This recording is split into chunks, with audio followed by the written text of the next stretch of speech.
Selamat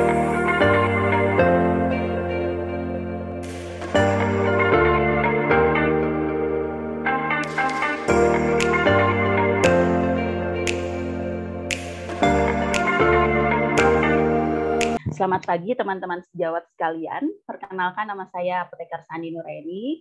Saya bertugas di UPT Puskesmas Pasundan, Kota Bandung. Pada kesempatan kali ini, terima kasih kami ucapkan kepada Diryanpar, Kementerian Kesehatan, karena memberikan kesempatan bagi kami untuk mencoba sharing bagaimana teman-teman bisa melaksanakan proses konseling terkait dengan pengobatan untuk pasien penyandang diabetes mellitus. Berikut adalah teknik bagaimana melaksanakan konseling tersebut untuk pasien.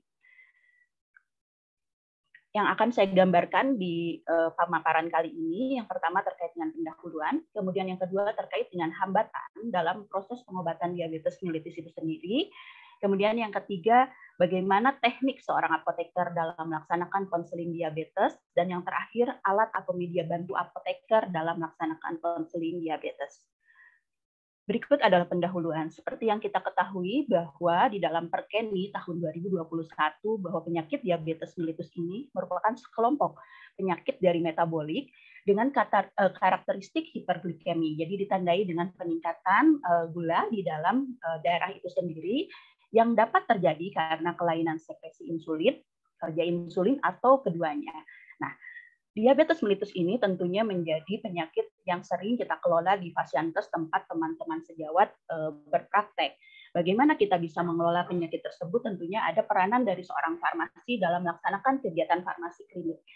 Kegiatan farmasi klinik yang bisa kita lakukan yaitu terkait dengan konseling. Nah, konseling sendiri, kalau kita mengacu pada Permenkes 74 tahun 2016 terkait dengan standar pelayanan kefarmasian di puskesmas, itu adalah suatu proses di mana seorang farmasi bisa mengidentifikasi dan melakukan proses penyelesaian permasalahan-permasalahan terkait dengan penggunaan obat yang dialami oleh pasien, baik itu dirawat jalan, rawat inap, atau bisa melibatkan keluarga pasien. Tujuannya apa?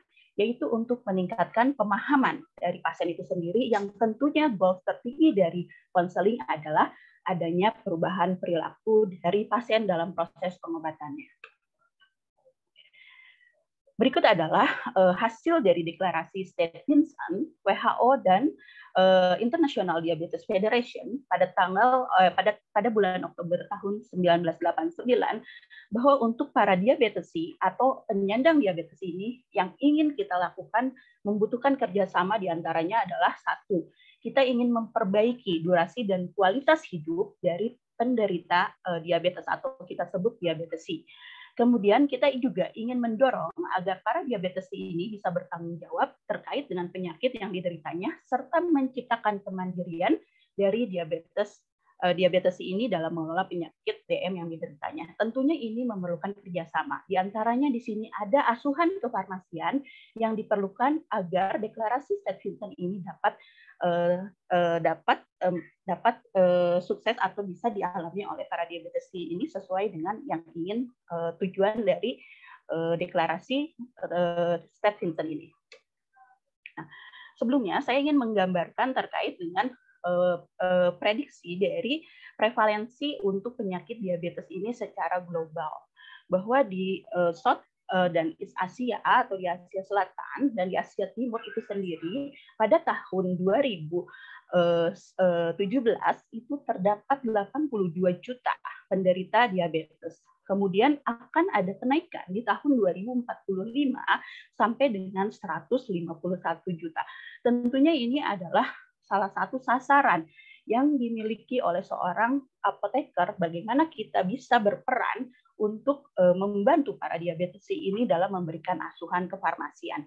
Jika kita lihat data di Indonesia sendiri pada tahun 2017 itu terdapat 10,3 juta dan diprediksi di tahun 2045 menjadi 16,7 juta.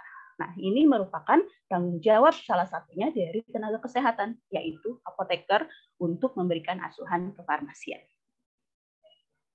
Tentunya dalam melaksanakan proses pengobatannya ada beberapa hambatan terkait dengan pengobatan diabetes mellitus ini sendiri.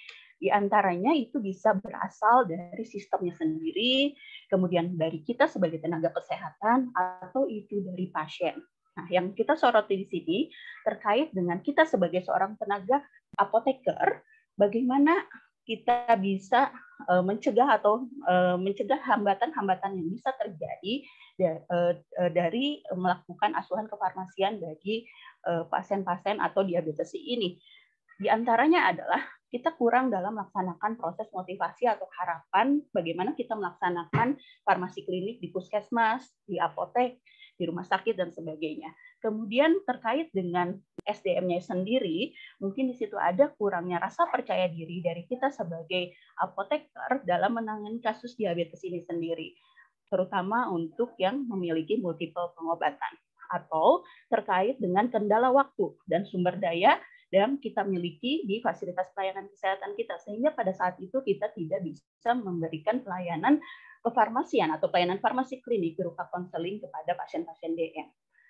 Selain itu, pada pasien sendiri yang paling banyak terjadi adalah kepatuhan yang buruk terkait dengan penggunaan obat itu sendiri. Karena yang kita ketahui bahwa diabetes ini merupakan penyakit kronis yang pengobatannya adalah harus dikelola seumur hidupnya. Nah, sehingga itu salah satu menjadi bagian dari kendala kenapa pasien diabetes mellitus ini menjadi tidak terkontrol kadar gulanya. Selain itu juga masih banyak anggapan atau stigma dari pasien itu sendiri terkait dengan pengobatan seumur hidup akan menimbulkan efek samping yang mungkin muncul yang diakibatkan karena penggunaan obat secara terus-menerus. Nah, itu karena kurangnya pemahaman pasien itu sendiri atau dari keluarga pasien terhadap pengelolaan diabetesnya itu sendiri. Oleh karenanya, peran apoteker di sini adalah kita mengharapkan kita bisa membantu pasien atau diabetes ini untuk mencapai adherence. Nah, kita bandingkan apa itu adherence, apa itu compliance. Untuk adherence sendiri itu adalah bagaimana kita seorang apoteker bisa mendorong pasien agar dia bisa patuh. Jadi perilaku patuh dari pasien, di mana pasien itu bersedia memenuhi pengobatan di mana terjadi kesepakatan. Jadi pasien pada saat itu akan menjadi mitra aktif dari seorang apoteker dalam merencanakan pengobatan untuk dirinya sendiri. Jadi artinya di situ ada keterlibatan dari pasien dalam melaksanakan pengobatan bagi dirinya sendiri. Kalau misalnya kita melaksanakan compliance, di sini adalah kesesuaian. Nah, pasien tetap patuh, tetapi ini biasanya disampaikan hanya oleh satu pihak saja, sehingga kemungkinan untuk menjadi patuh ke depannya bisa terjadi masalah, karena pasien merasa bahwa itu adalah sesuatu yang diputuskan hanya oleh tenaga kesehatan, tanpa melibatkan dari pasien itu sendiri. Jadi yang kita harapkan dari proses konseling itu adalah bagaimana kita menciptakan adherence atau perilaku pasien patuh terhadap pengobatan berdasarkan kesepakatan bersama, sehingga kita dengan pasien bisa menjadi mitra yang aktif, sehingga nanti pada saat pengobatannya pasien akan menjadi lebih bertanggung jawab. Terkait dengan adherence atau kepatuhan, tentunya ini menjadi banyak hal yang banyak terlibat dalam proses kepatuhan ini, dimulai dari pengetahuan dan keyakinan tentang penyakit dari pasien itu sendiri. Kemudian adanya motivasi untuk sembuh atau lebih sehat. Yang ketiga adalah kepercayaan terhadap kemampuan kita sebagai tenaga kesehatan dalam menolong seseorang. Jadi artinya di sini harus ada kepercayaan terlebih dahulu dari pasien terhadap kita sebagai tenaga kefarmasian yang akan memberikan asuhan kefarmasian, sehingga nanti pada saat itu adherence-nya akan tercapai. Kemudian selain itu ada ekspektasi atau harapan terhadap keberhasilan terapi dan ketidakberhasilan terapi apabila tidak patuh. Jadi ini adalah hal-hal terkait dengan kepatuhan. Nah, pertanyaannya adalah, mengapa kepatuhan menjadi hal yang penting dalam pengobatan? Karena dinyatakan bahwa obat tidak akan pernah berhasil jika obat tersebut tidak diminum atau tidak digunakan. Dan di sini juga disampaikan bahwa investasi tertinggi dalam suatu pengobatan adalah jika obat tersebut atau penggunaannya dilakukan secara benar. Dan penggunaan obat secara benar ini membutuhkan support atau bantuan di mana ada komunikasi dan koordinasi antara pasien dengan tenaga kesehatan. Ini adalah salah satu mengapa kepatuhan ini menjadi sangat penting dan menjadikan sebuah mitra aktif antara kita sebagai tenaga kesehatan yang akan memberikan konseling pada saat itu dengan pasien itu sendiri. Nah, jika terjadi pasien tidak patuh, apa yang bisa menyebabkan? Ternyata obat yang tidak akan bekerja sesuai harapan, makanya pasien akan merasa tidak menjadi lebih sehat atau tidak menjadi lebih baik. Ini diakibatkan karena tidak patuh. Selain itu juga nanti mungkin dokter akan berpikir, obat yang sudah diresepkan itu tidak manjur, sehingga nanti dokter akan menambah terapi atau mentitrasi kembali, meningkatkan dosis dan sebagainya. Padahal sebetulnya permasalahannya bukan karena obatnya tidak berefek dengan baik, tetapi terjadi karena kepatuhan dari pasien atau perilaku dari pasien itu sendiri dalam melaksanakan pengobatan yang sudah ditetapkan. Kemudian yang ketiga adalah pasien akan merasa semakin buruk kondisi penyakitnya. Dan yang terakhir adalah tentunya akan meningkatkan biaya pengobatan. Kita masuk ke ranah ketiga, yaitu terkait dengan teknik konseling apoteker untuk pasien DM. Teman-teman sejawat, tentunya untuk pasien DM ini merupakan penyakit yang paling banyak bisa kita kelola di Pasienkes tempat kita bekerja. Nah, selama ini bagaimana? Apakah sudah teman-teman lakukan proses konseling ini?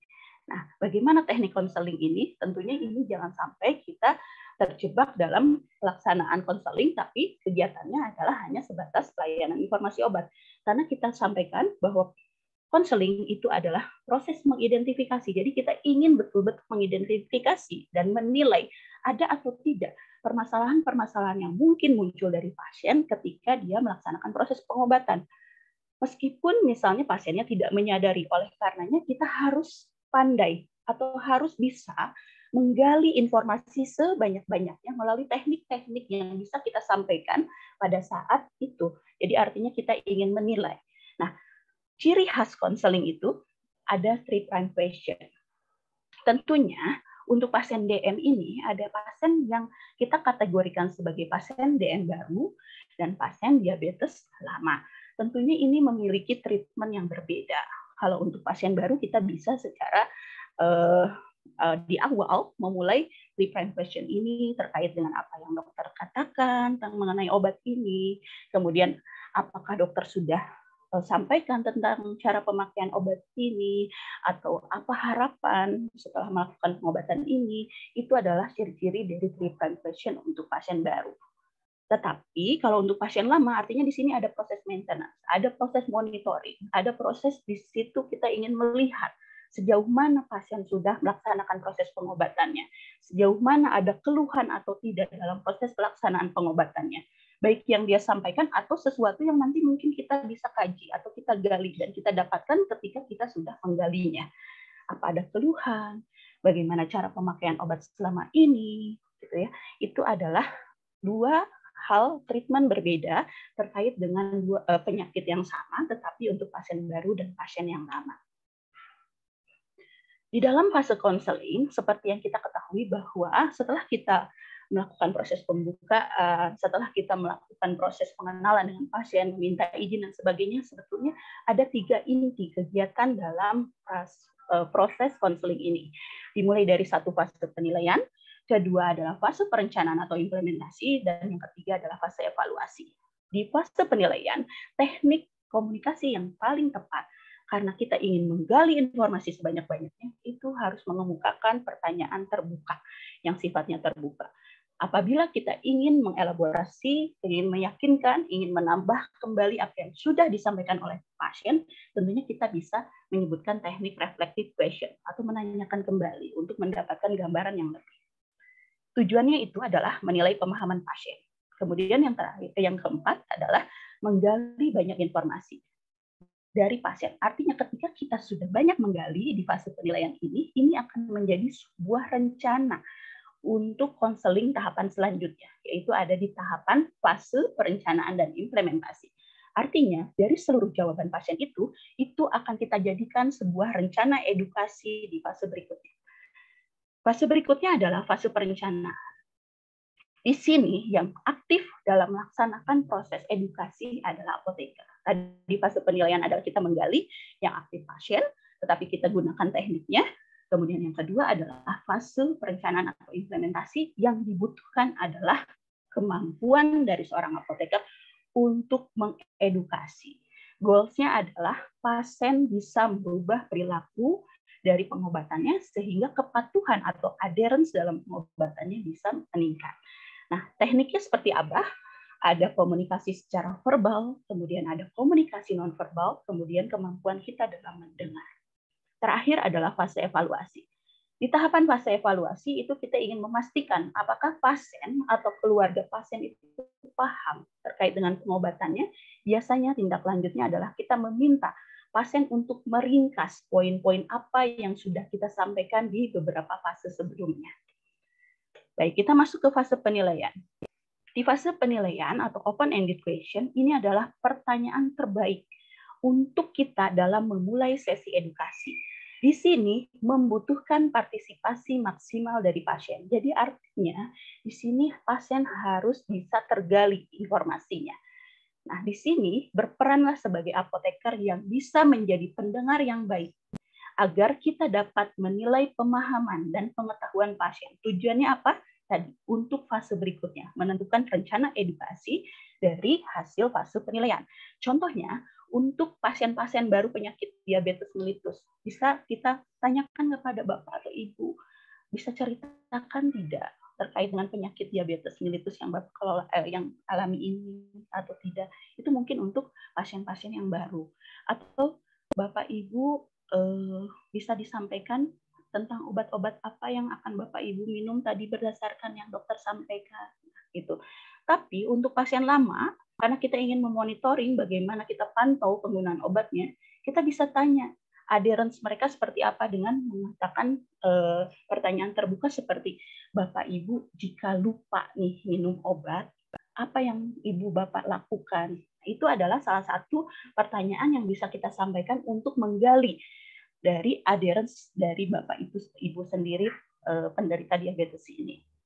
Nah, kemudian tadi teknik kedua adalah reflective question. Jadi tipe pertanyaan ini adalah memberikan kesempatan kepada pasien untuk menjelaskan pernyataan sebelumnya. Jadi ketika kita pada saat fase penilaian mendengar pasien bercerita terkait dengan penyakitnya, ada sesuatu yang menarik yang perlu kita gali kembali, itu perlu kita sampaikan kembali atau kita tanyakan menggunakan teknik reflective question. Contohnya di sini adalah tadi Bapak sama Ibu mengatakan tidak meminum obat diabetes ini secara bersamaan dalam satu hari, tetapi Ibu menjedanya selang sehari. Jadi artinya di sini ada inisiatif dari pasien dalam adherence-nya untuk tidak menggunakan obatnya secara bersamaan, padahal obatnya harus digunakan secara kombinasi misalnya. Tapi pada saat penilaian dia tercetus bahwa karena takut, misalnya karena efek samping obat, sehingga saya menjeda 2 obat yang saya minum, misalnya biguanidnya hari pertama, besoknya saya minum sulfonylureanya seperti itu secara terus-menerus, sehingga ternyata kepatuhannya kurang baik. Terus terlihat dari hasil kadar gula darah yang tidak terkontrol. Itu merupakan reflective question, sehingga kita ingin mengetahui atau menggali sesuatu yang dikemukakan oleh pasien, sehingga nanti pada saat itu kita bisa memahami, oh ternyata ada permasalahan terkait dengan ketidakpatuhan pasien terkait dengan pasien memodifikasi pengobatannya itu sendiri. Nah, yang perlu dihindari adalah close-ended question dan suggest question. Jadi close-ended question hanya jawaban yang tipenya ya atau tidak, karena ini kurang mendapatkan gambaran, sehingga nanti pada saat kita menentukan fase berikutnya, kita tidak memiliki banyak penilaian terhadap masalah-masalah yang mungkin sebetulnya ada di pasien itu sendiri. Dan yang terakhir adalah suggestive question. Nah, tipe pertanyaan ini tentunya harus dihindari, karena artinya ini kita seperti memaksakan pendapat kita kepada pasien. Contohnya misalnya, Bapak Ibu sudah minum obat ini lemas ya, misalnya gitu. Bapak setelah minum obat ini sakit kepala ya. Jadi itu artinya mensuggest pasien untuk mengikuti sesuai dengan apa arahan kita. Itu yang perlu dihindari, karena nanti kalau misalnya dia mengiyakan, itu menjadi pernyataan yang bias karena sebelumnya kita arahkan. Sehingga oleh karenanya perlu kita hindari pertanyaan-pertanyaan yang sifatnya suggestif. Fase kedua adalah fase perencanaan dan implementasi. Di sini fase di mana apoteker berperan aktif. Di sini adalah bagaimana seorang apoteker bisa memberikan anjuran yang paling efektif dan efisien dengan komunikasi verbal, Ya, dengan aspek konselingnya diantaranya ada beberapa hal.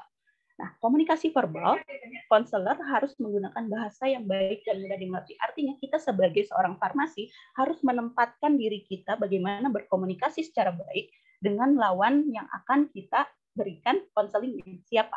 Kalau di sini adalah pasien dan keluarga pasien, tentunya di situ harus ada pemilihan bahasa yang mudah dimengerti dan sederhana.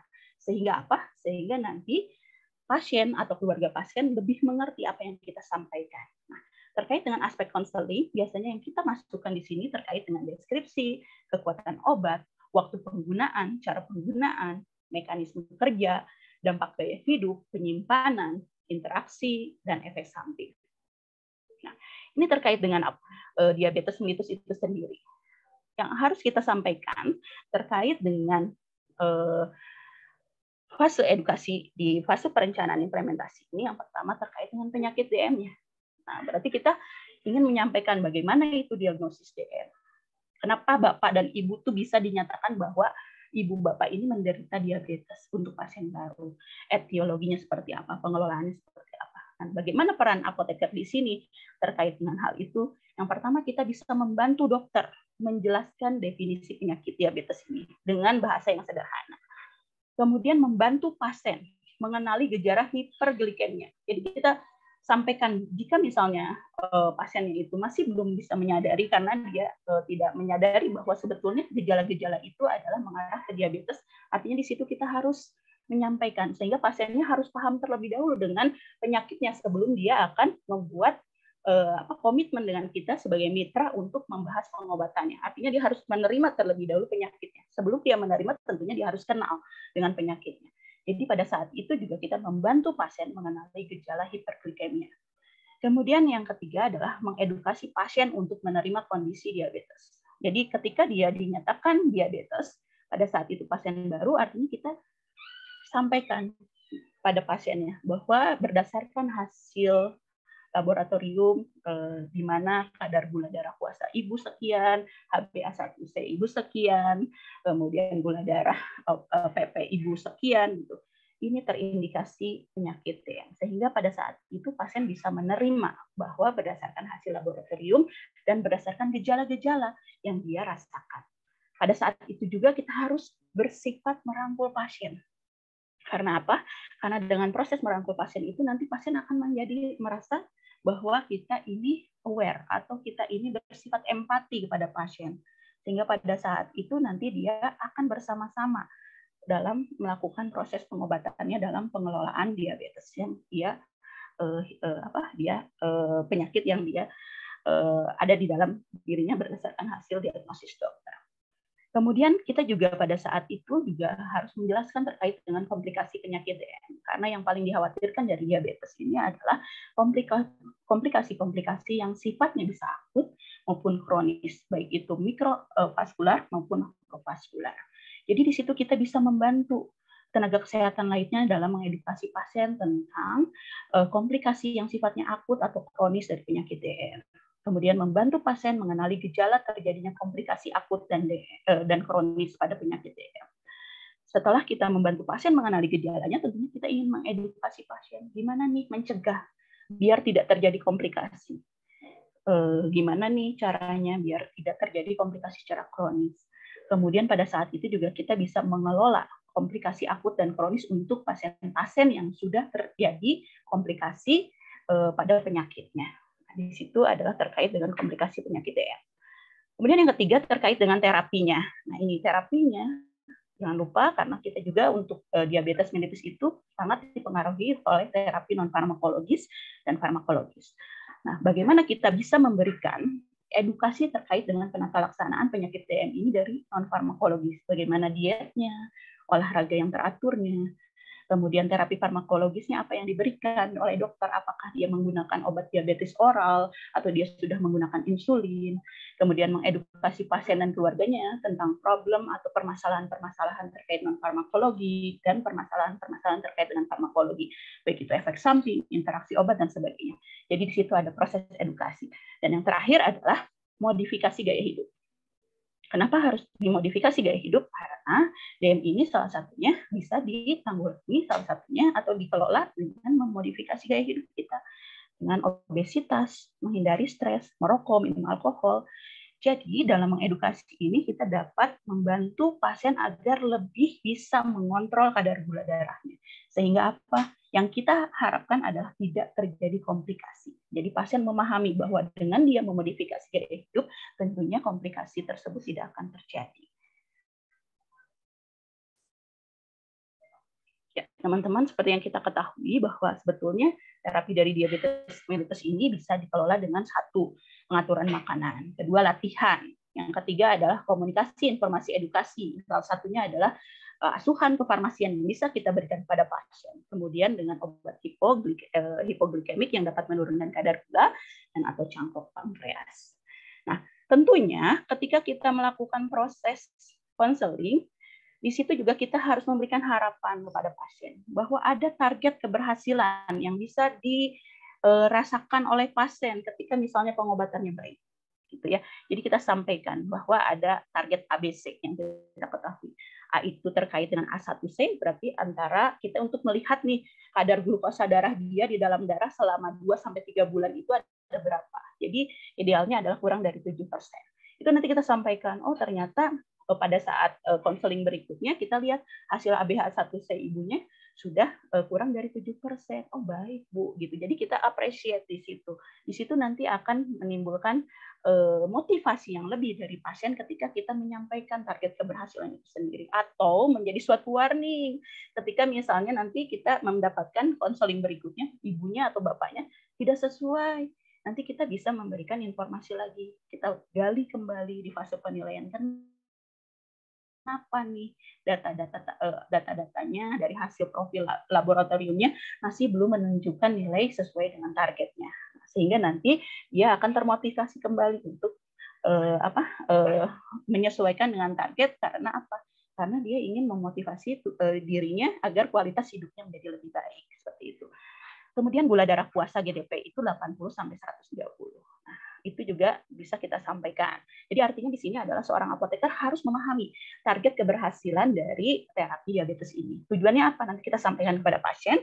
Ketika pasien sudah memenuhi targetnya, dia akan memiliki rasa bahagia tentunya, termotivasi kembali untuk meningkatkan lebih. Atau kalau misalnya masih yang kurang, kita bisa motivasi pasiennya lagi, gitu ya.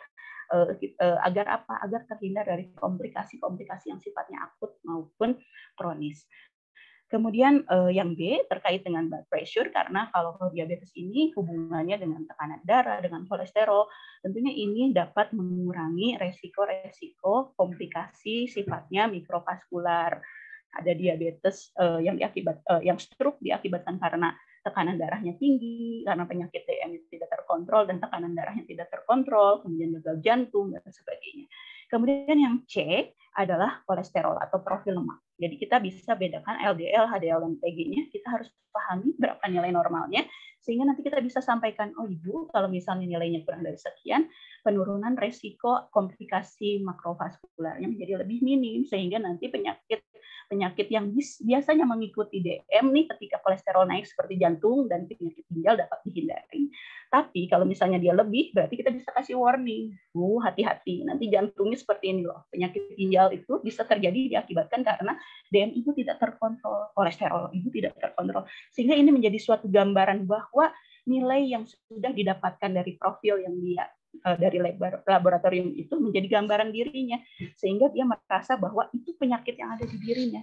Ditunjukkan dengan apa? Dengan data-data yang sudah tersaji dari hasil laboratorium, sehingga nanti pada saat itu kita bisa edukasi dampaknya seperti apa, kemudian penyelesaiannya seperti apa, seperti itu. Nah, peran apoteker tadi ya, memastikan kepatuhan para diabetes ini terkait dengan kepatuhan terhadap nutrisi medis, kepatuhan terhadap latihan jasmani, kepatuhan terhadap terapi farmakologi. Kemudian edukasi dan konseling bagaimana penggunaan obat anti diabetes. Jadi ketika tadi kita sudah menyampaikan seluruhnya, kita juga jangan lupa edukasi, konseling penggunaan obat anti diabetes, apalagi untuk pasien-pasien baru. Kemudian terkait dengan efek sampingnya jika ada, bagaimana cara mengatasinya. Jadi tidak hanya kita ceritakan efek samping, tapi kita sampaikan bagaimana cara mengatasinya. Kemudian bagaimana interaksi obat, dan bagaimana cara mengatasinya. Kemudian kita edukasi terkait dengan bahaya terkait dengan komplikasi tadi. Kemudian bagaimana nih biasanya nih untuk para diabetes sih pada bulan puasa juga banyak bertanya nih gimana minum obatnya, terus bagaimana makanan yang saya makan. Itu juga pada saat bulan puasa tuh kadang banyak sekali yang harus kita konseling pasien-pasien yang penderita diabetes ini. Kemudian untuk penggunaan obat yang memerlukan khusus seperti insulin itu juga memerlukan edukasi penggunaan insulin dari apoteker itu sendiri. Nah, peran apoteker untuk non-farmakologi tentunya kita bisa menyarankan aktivitas-aktivitas fisik yang bisa dilakukan oleh seorang diabetes dimulai dari ringan sampai dengan sangat berat tergantung dari durasi waktunya. Hal-hal apa saja yang bisa dilakukan oleh para diabetes ini. Jadi pada saat itu tidak pasiennya memang sakit tetapi ada penyakit diabetes tetapi tidak menutup kemungkinan bahwa ada aktivitas-aktivitas fisik yang harus dilakukan dan kita bisa berikan edukasinya apa saja yang bisa dilakukan. Nah, ini terkait dengan tadi yang saya sampaikan obat, terkait dengan obatnya. Di sini golongan obat untuk diabetes ini ada guanid, ada sulfonylurea, ada alpha glucosidase inhibitor, ada thiazolidinedione, DPP-4 inhibitor. Ini adalah nama contoh-contoh obat yang biasa digunakan oleh pasien-pasien penderita DM. Di situ terkadang ada beberapa efek samping yang sering muncul. Oleh karenanya tadi salah satu konten atau aspek dari konseling adalah menyampaikan efek samping dan bagaimana cara kita untuk mengatasinya. Itu disampaikan di awal karena khawatir ketika misalnya pasien menemukan efek samping itu merupakan salah satu trigger dia untuk tidak patuh karena dia malas dengan efek sampingnya. Tapi kita kan bisa sampaikan kembali bahwa ini adalah efek sampingnya, tetapi ternyata benefitnya akan lebih besar dibanding ibu tidak minum. Dan bagaimana efek samping itu bisa teratasi, kita bisa berikan edukasinya.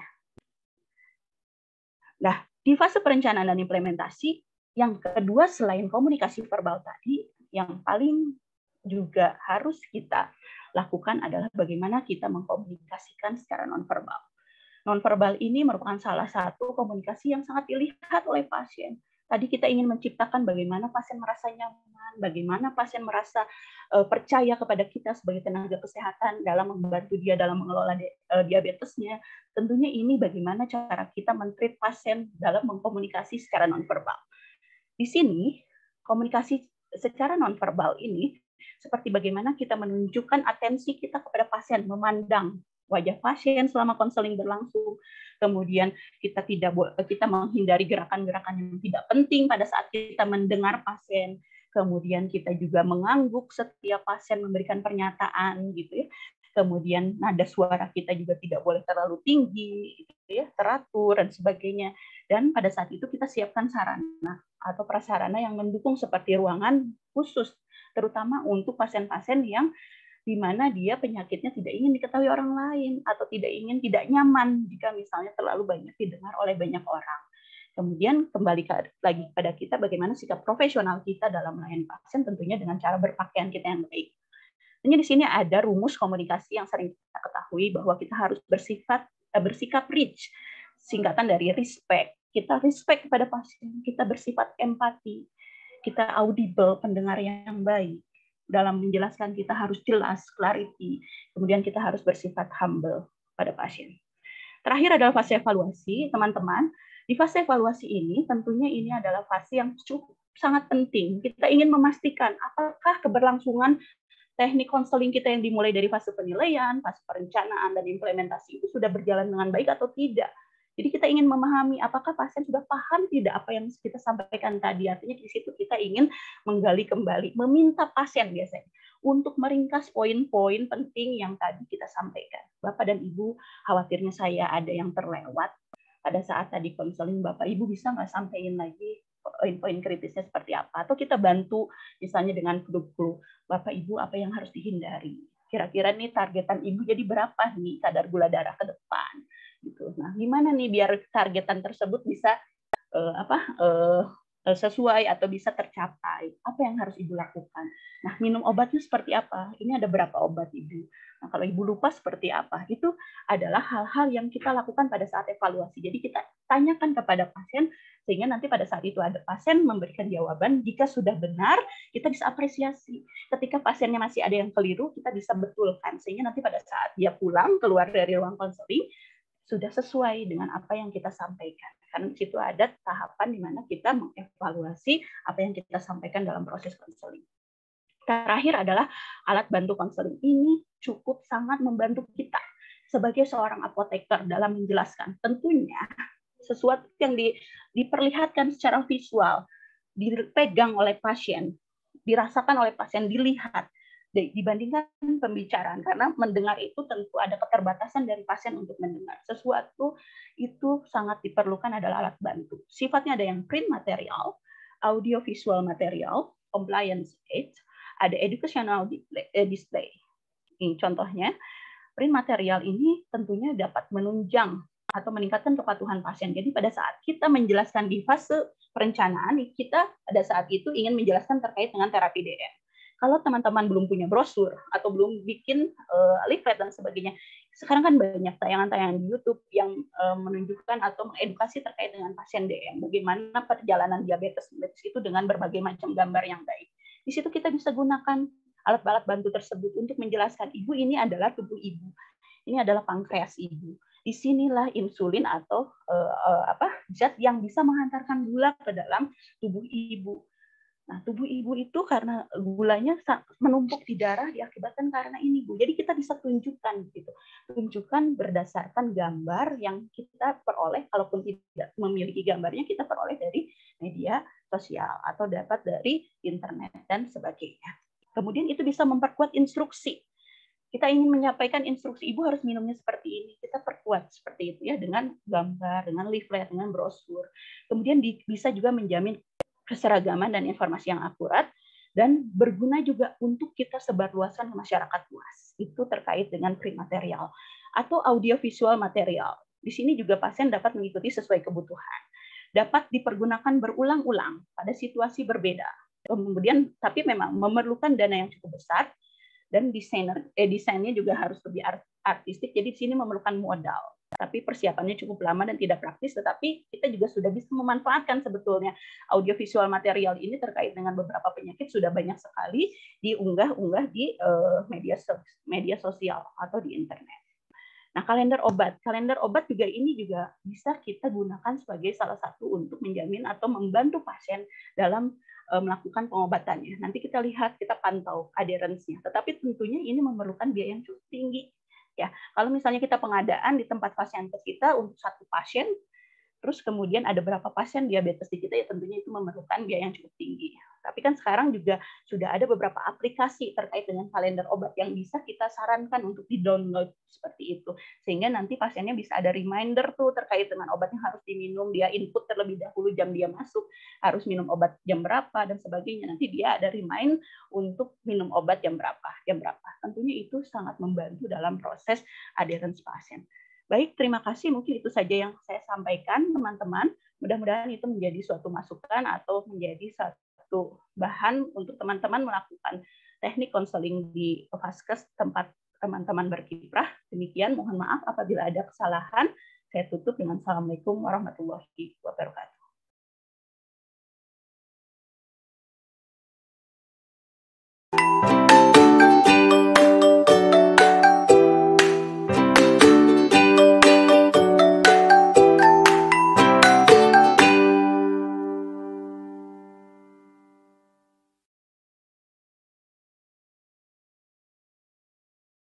Pagi, Ibu Gina. Pagi. Ibu, saya minta waktunya sebentar ya untuk melaksanakan proses konseling. Ya, silakan, Bu. Oke, terkait dengan tadi ada permintaan dari dokter untuk melaksanakan proses konseling. Perkenalkan, nama saya Sandi, saya apoteker di Puskesmas Pasundan. Pada kesempatan kali ini saya akan menjelaskan terkait dengan diabetes serta pengobatannya. Kemudian ada beberapa resep.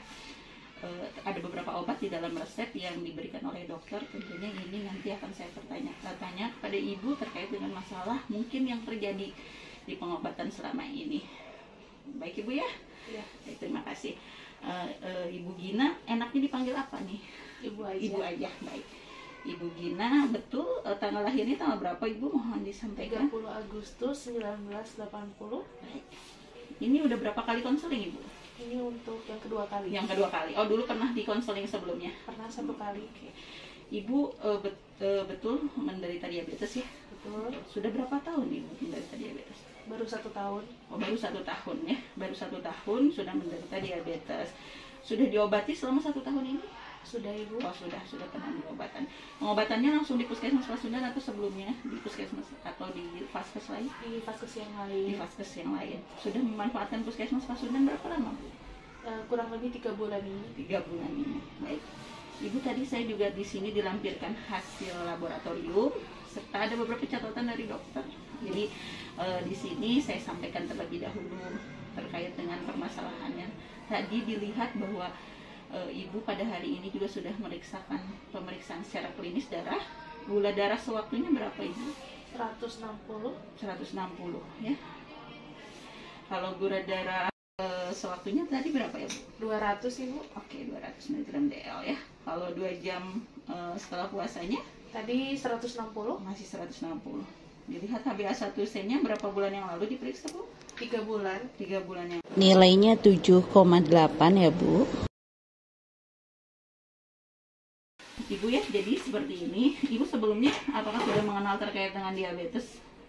Saya cuma taunya kencing manis aja sih Bu, terus lebih suka pipis, terus juga biasanya lebih suka mengantuk dan lebih suka makan. Oh, lebih suka makan, oke. Jadi sebetulnya Ibu sudah paham, itu adalah gejala-gejala pertama kenapa Ibu didiagnosis sebagai menderita diabetes selama 1 tahun ini. Jadi begini Bu, kita bisa mendiagnosis atau menegakkan seseorang terkena diabetes itu karena adanya ini permasalahan di tubuh kita terkait dengan gimana caranya nih gula di dalam tubuh kita ini dihantarkan ke dalam sel-sel biar ibunya jadi lebih bisa aktif kembali, tidak lemas. Orang yang penyakit gula itu artinya ada masalah di penghantaran gula sebagai tenaga sehingga ibu tidak bisa memanfaatkannya menjadi suatu tenaga karena dia terhambat gitu, baik itu transportnya atau distribusinya atau malah yang pengangkut gulanya itu. Nah, pengangkut gula itu biasa disebut dengan insulin ya. Nah, ini Bu, kalau kita lihat HbA1c ibu itu adalah masih 6,3 ya. Jadi yang diinginkan itu sebetulnya harusnya lebih dari 7. Ya Bu ya, ini ya, lebih dari 7. Kemudian tadi Ibu menyampaikan bahwa kadar gula darah Ibu sewaktunya adalah 200. Kita harapkan itu adalah kurang dari 180.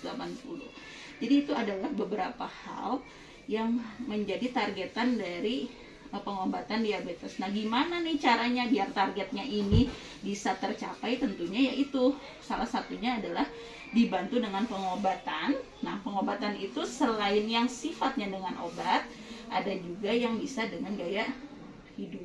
Nah, selama ini gaya hidupnya seperti apa? Ibu sudah mengontrol kadar diet dan sebagainya atau saya masih jarang olahraga sih Bu, terus juga masih makan yang manis-manis, makan nasinya masih 3 kali sehari juga. Masih 3 kali sehari.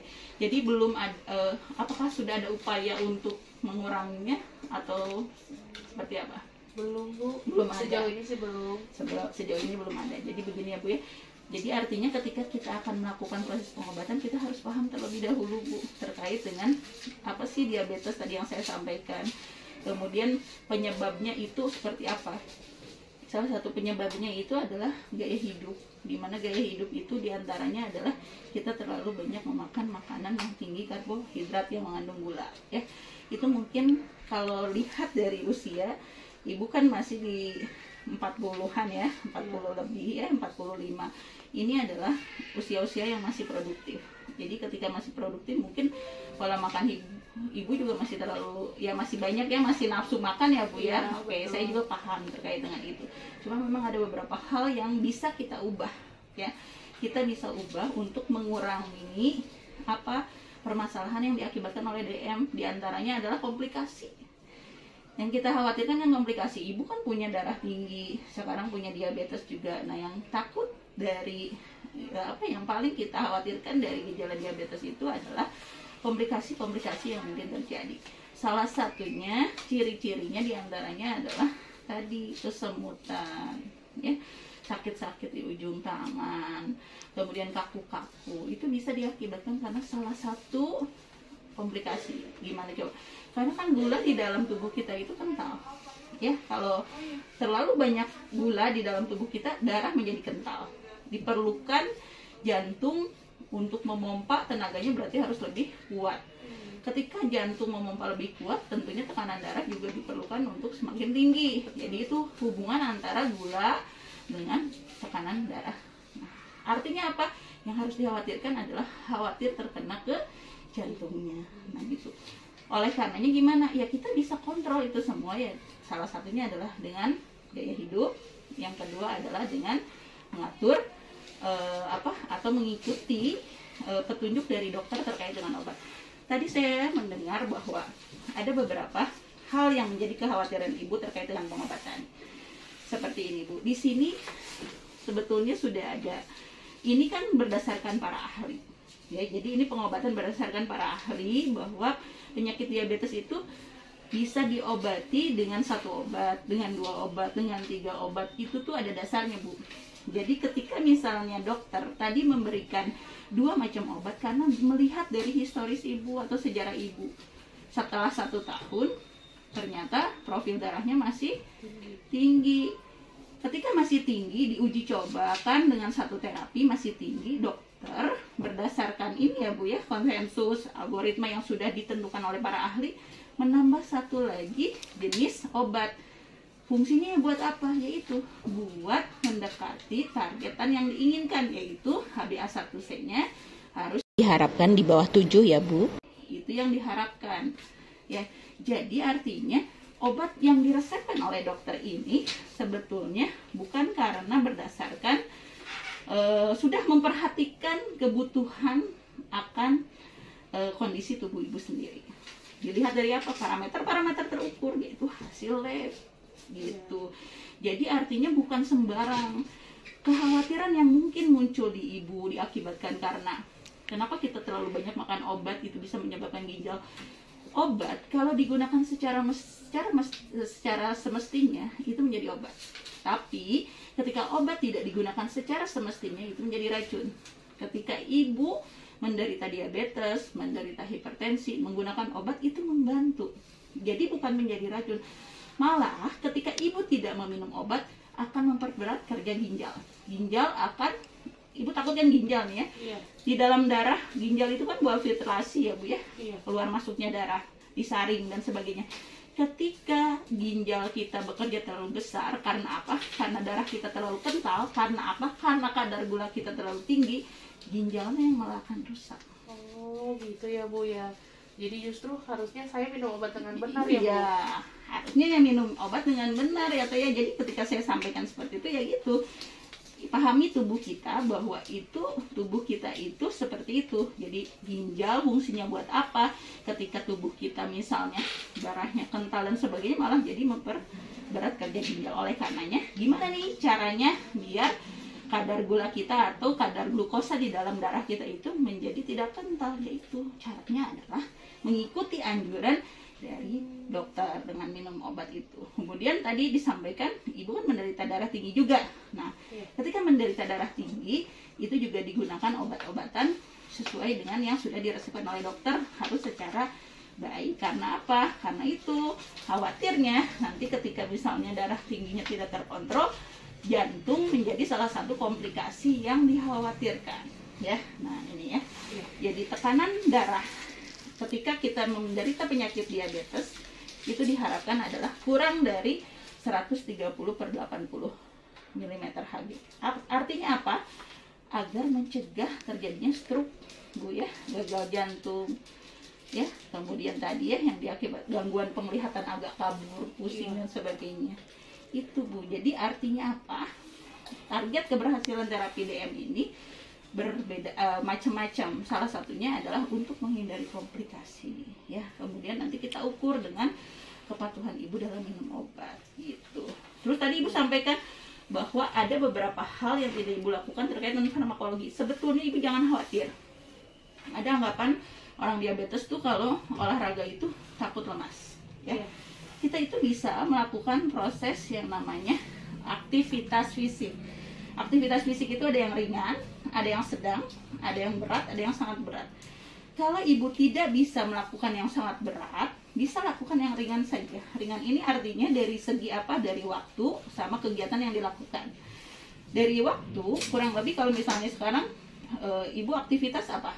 Bekerja atau ibu rumah tangga? Saya ibu rumah tangga. Ibu rumah tangga, ya. Jadi kalau ibu rumah tangga, ibu bisa memilih aktivitas ibu apa, kira-kira ibu sanggupnya seperti apa. Kalau ringan artinya kita bisa berjalan-jalan pelan-pelan saja, ya. Berbelanja, membersihkan rumah selama 30 menit. Itu adalah aktivitas ringan. Nah, kalau sedang ibu bisa berjalan cepat, ya. Selain berjalan cepat juga turun naik tangga. Kemudian bersepeda, mencuci baju, ya. Itu adalah aktivitas sedang yang bisa ibu lakukan selama 20 menit. Jadi ringan sampai dengan sangat berat itu ditentukan dari durasi waktu sama kegiatan yang bisa dilakukannya, Bu, ya. Kalau berat itu bisa berlari pelan, naik tangga, turun, main voli. Misalnya ibu di rumah ada teman untuk mengajak main voli, main badminton dan sebagainya, itu bisa dilakukan cukup 10 menit. Itu namanya berat. Nah, kalau sangat berat ini juga harus memperhatikan juga kondisi tubuh kita kuat atau tidak. 5 menit bisa lompat tali, basket, berenang dan sebagainya. Jadi ada beberapa aktivitas fisik yang bisa ibu pilih. Jadi tidak perlu khawatir misalnya kita sekarang diabetes terus akhirnya takut dalam melakukan proses aktivitas fisik atau olahraga. Jadi kita bisa memilih dari mulai yang ringan sampai dengan sangat berat tergantung dari durasi waktu dan kegiatannya. Ya, gitu ya, Bu, ya. Gimana, Bu? Nah, tadi juga saya menilai tadi ibu ada rasa kembung atau nyeri setelah minum metformin. Karena begini, Bu, metformin ini adalah obat yang digunakan untuk mengontrol kadar gula darah. Obat itu ada efek sampingnya. Jadi efek samping yang mungkin muncul karena penggunaan obat. Efek samping itu terjadi pada dosis terapinya ibu. Nah, setiap orang akan berbeda-beda. Terkadang pada orang yang lain tidak terjadi karena ketahanan seseorang mungkin berbeda-beda. Rasa mual sama nyeri di saluran pencernaan bisa diakibatkan karena metformin. Tapi efek samping ini bukan berarti artinya kita tidak meminum obat itu. Jadi kita memperhatikan faktor keuntungan sama kerugiannya. Ibu bisa sampaikan terkait dengan keluhan setelah minum obat ini, sehingga nanti mungkin dokter akan meresepkan obat-obat yang sekiranya nanti dapat mengurangi efek samping yang tidak nyaman terjadi pada ibu. Bukan berarti ibu hentikan obatnya. Oh, gitu. Begitu ya, Bu. Ya, jadi ada beberapa obat yang menyebabkan efek samping. Tapi efek samping itu bisa ditanggulangi. Kita kembalikan lagi kepada resiko sama benefitnya. Seperti itu. Ya. Ya, Bu. Gimana, Bu? Apa sudah cukup paham? Ya, saya sudah cukup paham. Nah, ya terkait dengan hal tersebut berarti saya harap kita membuat satu kesepakatan bersama gitu ya, Bu, ya. Jadi artinya di sini saya ingin menjelaskan bahwa tadi saya sudah menangkap permasalahannya, ada permasalahan terkait dengan kepatuhan. Saya sudah coba jelaskan, mudah-mudahan Ibu nanti bisa lebih baik ya, Bu, ya. Minum obatnya, karena apa? Harapan kami adalah kualitas hidup dari pasien atau ibu ini sendiri dapat meningkat. Saya pengen hilang gatalnya, ibu juga sama kan, saya membantu ibu menghilangkan rasa gatalnya, menghilangkan rasa nyeri, kemudian menghilangkan nyeri-nyeri di ujung-ujung tangan karena kesemutan dan sebagainya yang diakibatkan karena kelebihan kadar gula di dalam darah. Gitu, Ibu, ya. Jadi ini adalah obatnya yang diresepkan oleh dokter. Saya sampaikan di sini. Ulangi ya, Bu, ya. Obatnya dikombinasi. Tadi saya sampaikan. Kenapa dikombinasi? Karena tadi setelah 3 bulan target yang diinginkan tidak tercapai, ya, Bu, ya. Ini adalah, saya ulang, ini adalah obat Klimepirid. Diminumnya sehari 1, Ibu, ya. Sehari 1 pagi sebelum makan. Jadi ini fungsinya biar nanti zat yang bisa menghantarkan gula di dalam tubuh ibu ini bisa bisa diproduksi, sehingga nanti kadar gulanya nggak numpuk, Bu, karena dia punya yang namanya kendaraan buat ngangkut gula ke dalam tubuh ibu, namanya insulin. Ya, dia ini fungsinya seperti itu ya. Jadi kalau ibu nggak minum ini, berarti ibu nggak ada kendaraan buat ngangkut gulanya. Gulanya tetap di dalam darah nih ya. Jadi digunakannya sehari satu pagi sebelum makan. Jadi harapannya nanti pas ibu makan, si kendaraannya udah siap nih buat ngangkut gula ya. Kemudian yang kedua, obat gula berikutnya adalah metformin, seharinya 3 kali 1. Jadi dia membantu transportnya Bu. Ketika punya kendaraan, kalau misalnya dia nggak punya bensin, kendaraannya kan bakal diem ya. Nah, si metformin ini intinya dia bisa membantu transport, mempercepat gula biar diedarkan ke sel-sel. Biar apa? Ibunya nggak lemes lagi. Kenapa nggak lemes lagi? Karena gulanya sampai ke sel-sel buat dijadiin aktivitas gitu ya. Nggak numpuk lagi di dalam di dalam darah gitu ya. Nah, ini buat mengatasi rasa nyerinya, pegal nyerinya 3 kali 1. Obat ini bisa diminum sesudah makan. Karena apa? Karena efek sampingnya salah satunya adalah nyeri ke saluran pencernaan. Mungkin juga kalau ada obat-obat anti nyeri di rumah yang ibu sering minum, mungkin salah satunya menjadi penyebab yang menyebabkan ibu mual. Mungkin. Ibu ada obat-obat yang sudah diminum? Obat anti nyeri? Piroxicam gitu. Nah, piroxicam ya, itu salah satunya efek sampingnya adalah bisa menyebabkan nyeri di saluran pencernaan. Ya, jadi baik bijak-bijak dalam menggunakannya ya Bu ya. Oke, kalau yang ini untuk mengatasi rasa gatal. Kenapa gatal? Karena gula di dalam darah yang menumpuk itu bisa menyebabkan gatal. Apalagi ada luka. Gula itu kan media yang baik untuk pertumbuhan bakteri. Diharapkan itu bisa mencegah ya Bu ya. Makanya orang gula itu biasanya susah kalau ada luka, susah keringnya. Kenapa? Gula selain narik air, gula juga sebagai media biar dia tumbuhnya bakteri. Makanya takutnya infeksi gitu ya Bu ya. Jadi dalam menggaruk hati-hati gitu ya. Semua akan terhindar kalau misalnya kadar gulanya terkontrol. Gimana Bu? Sudah cukup jelas? Sudah jelas Ibu, terima kasih untuk penjelasannya. Saya jadi lebih paham dan akan coba untuk lebih patuh dalam meminum obat. Ya, terima kasih Bu ya. Khawatir ada informasi yang saya sampaikan kepada Ibu terlewat, saya ingin konfirmasi kembali, bisa nggak Ibu mengulang kembali hal-hal apa saja yang tadi saya sampaikan terkait dengan kenapa Ibu harus dikombinasi obatnya? Karena HbA1c saya masih di bawah 7. Terus ada beberapa keluhan yang terjadi, akhirnya dikombinasikan obatnya. Nah, untuk mengurangi rasa nyeri, rasa pegal, kesemutan, ternyata saya itu memang harus patuh dalam meminum obat. Betul, siap, betul ya Bu ya. Alhamdulillah ya, saya apresiasi nih Ibu ternyata sudah memahami ya terkait dengan apa saja yang tadi saya sampaikan. Nah, terkait dengan pengobatannya sendiri, Ibu bisa jelaskan ini obatnya apa saja? Khawatirnya saya nanti pada saat minum Ibu terlewat. Glimepirid pagi ya Bu ya. Pagi-pagi, sesudah apa sebelum makan? Sebelum makan. Oh iya betul, sebelum makan ya. Ini nanti pada saat makan ya Bu ya. 3 kali sehari. Terus ini untuk nyerinya 3 kali sehari ya Bu ya. Betul. Sama ini salepnya pada bagian gatal saja. Ya, sebelum menggunakannya jangan lupa cuci tangannya dalam keadaan bersih dan kering, dioles tipis saja, tidak menggumpal seperti itu. Gimana Bu? Sudah cukup jelas? Sudah cukup jelas Ibu. Terima kasih. Baik, harapannya jadi nanti kita kita sepakati bahwa mudah-mudahan nanti kadar HbA1c Ibu 3 bulan kemudian akan menjadi lebih baik. Kemudian nanti kadar gula darah sewaktu dan puasanya juga akan menjadi lebih baik. Kemudian nanti kadar gula darahnya terkontrol. Saya harapannya nanti bulan depan Ibu kesini udah nggak ada keluhan lain ya Bu ya. Kalau kesini mudah-mudahan hanya dapat vitamin ya Bu. Iya, amin. Baik, terima kasih Bu ya atas waktunya. Jangan lupa kontrol berikutnya 1 bulan kemudian. Nah, sebelumnya mohon maaf Bu, saya boleh minta tanda tangan terlebih dahulu. Saya sini.